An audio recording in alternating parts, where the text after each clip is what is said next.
मेरे दिल में भारी लगने लगी।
और ये भी भजन आ रहा है राधिका स्टूडियो के सौजन से। मैं गायक रिंकी बघेल। बाबा जी के दर्शन को, गोवा जी के दर्शन को मेरे दिल में भारी लगने लगी, मेरे दिल में भारी लगने लगी।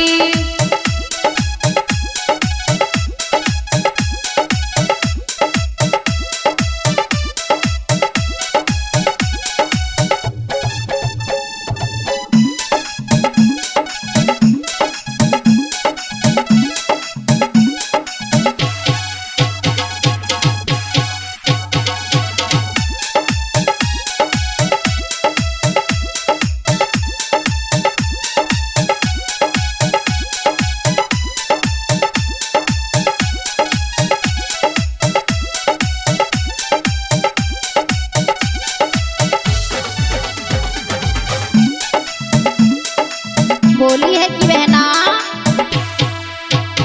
कमले से अशोक चलेंगे, कमले से अशोक चलेंगे, जिनकी खड़खड़िया है तंगड़ी, जिनकी खड़खड़िया है तंगड़ी।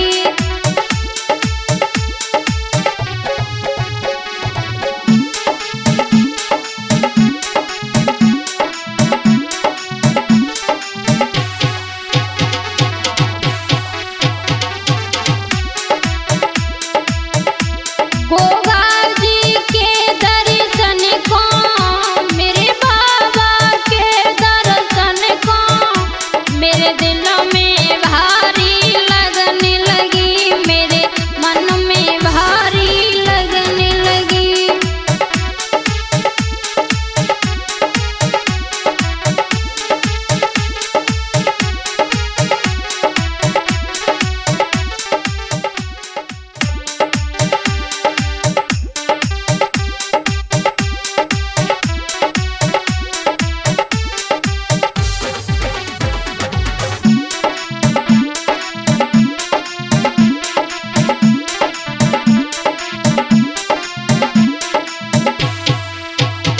गोगा जी के दर्शन को, गोगा जी के दर्शन को, मेरे दिल में भारी लगने लगी, मेरे मन में भारी लगने लगी।